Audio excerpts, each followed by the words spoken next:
Messieurs Vincent, c'est l'heure du grand remplacement. Vous vous souvenez tous de ce sketch des Inconnus qui parodiait les envahisseurs. Et évidemment, les envahisseurs, c'était les Maghrébins. Vous savez, même il y a 40 ans, ça commençait déjà. On vous faisait croire qu'il y avait un péril jaune et puis il y avait un péril arabe, etc. C'est comment surfer sur la paranoïa. En réalité, aujourd'hui, on va parler des extraterrestres, figurez-vous, ou en tout cas des non-humains qui sont sur Terre, ça serait plus exact. Y a-t-il des non-humains sur Terre? C'est une question qui se pose et il y a de plus en plus de preuves. Et dernièrement, on a eu une photo d'un petit gris. Et donc, on n'est pas beaucoup à l'avoir dit sur Internet. Je vais vous la montrer.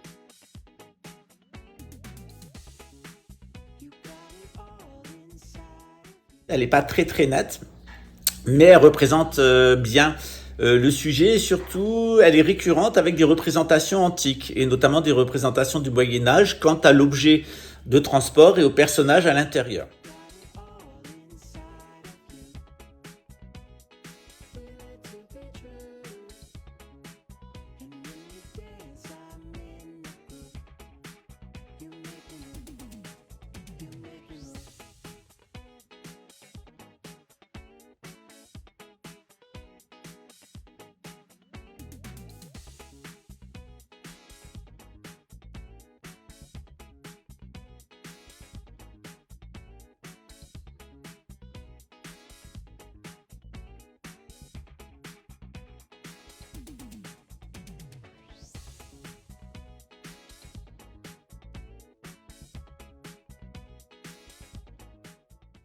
Alors, comme vous le savez, l'histoire des humains et des non-humains sur Terre, c'est une vieille histoire. Il y a beaucoup d'artefacts ici en Amérique du Sud. Et puis, on va essayer d'y voir plus clair. Et surtout, eh bien, on va parler de la réaction du public. Pourquoi est-ce que on aborde la question extraterrestre, soit ça suscite une panique totale, et on va voir dans quel cas, on en a des preuves scientifiques. Et ensuite, on va voir eh bien, comment on a essayé d'habituer les gens à cette question-là. Voire on a essayé de diriger l'attitude des gens par rapport à cette question. Alors qui tire les ficelles? Sont-ils là? Sont-ils pas là? Et qui tire les ficelles? C'est ce qu'on va voir dans cette petite vidéo qui fera moins de 10 minutes. Herbert George Wells est un membre de la Société Fabienne. La Société Fabienne, c'est un espèce de think tank, une organisation internationale qui a été créée par les banquiers pour promouvoir une voie qui serait entre le capitalisme sauvage libéral des pères fondateurs de l'Amérique et de l'autre côté, eh bien, leur proposition de l'URSS, c'est-à-dire du bolchevisme. Donc c'était à mi-distance entre les pères fondateurs de l'Amérique et la tyrannie bolchevique totale. On essayait à cette époque-là de réfléchir à un socialisme à l'anglaise, l'ANCSOC dans 1984, c'est la Société Fabienne. Et H.G. Wells, eh bien, c'est un auteur de science-fiction qui a annoncé un certain nombre de choses passionnantes. Il a annoncé avant tout le monde la bombe atomique, c'est-à-dire des moyens de destruction capables de détruire toute la planète. Et il a aussi annoncé la possibilité d'une invasion extraterrestre par des martiens. Un peu avant la Deuxième Guerre mondiale, son petit-fils eh bien, a organisé une célèbre émission de radio. Et dans cette émission de radio, eh bien, il a donné la lecture du roman. Et les Américains se sont mis à paniquer. 3 millions d'Américains sont descendus dans les rues, des magasins ont été pillés, etc. Les gens sont partis en voiture, il y a une panique généralisée.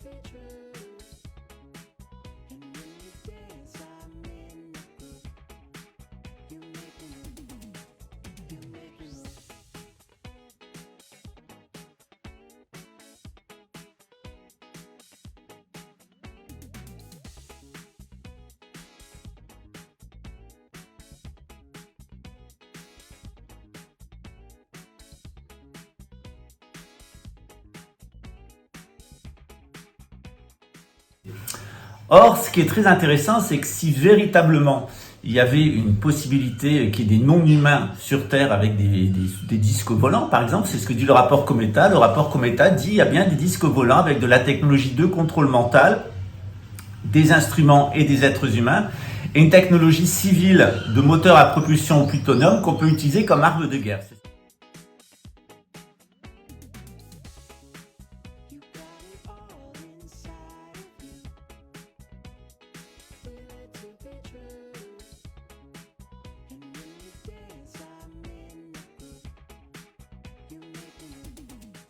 guerre. C'est ce que dit le rapport Cometa à partir de documents déclassifiés du Majestic 12 de la Maison Blanche et du Pentagone. Je vous renvoie donc au rapport Cometa et au livre de présentation qui ont été faits par le Major Jean-Gabriel Grélé, qui est un ancien pilote de l'US Air Force, qui était français, qui est devenu pilote d'Air France jusqu'à la fin de sa carrière. Il a donné pas mal de conférences sur la question des disques volants, des objets volants non identifiés et de rapports de ces disques volants avec l'armée et la sécurité des États. Je ne vais pas dire nationale, parce qu'à Luxembourg, c'est grand-ducal, de la sécurité des États. Voilà. Alors, évidemment, face à la réaction du public américain, extrêmement immature, eh bien, on s'aperçoit qu'il y a eu tout un travail de conscientisation qui a été fait par Hollywood. Donc, on a chargé Hollywood, le lobby militaro-industriel a chargé Hollywood, eh bien, de mener des campagnes pour voir, des psyopes, pour voir comment réagissait le public. Alors, on a à la fois l'extraterrestre menaçant, qui est présenté comme, par exemple, dans Mars Attack.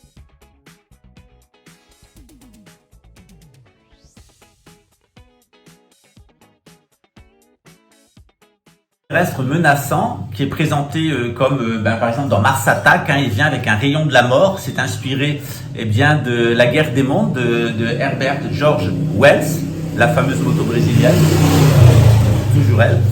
Et on a aussi des films où les extraterrestres sont présentés de façon sympa, dans Paul, l'extraterrestre.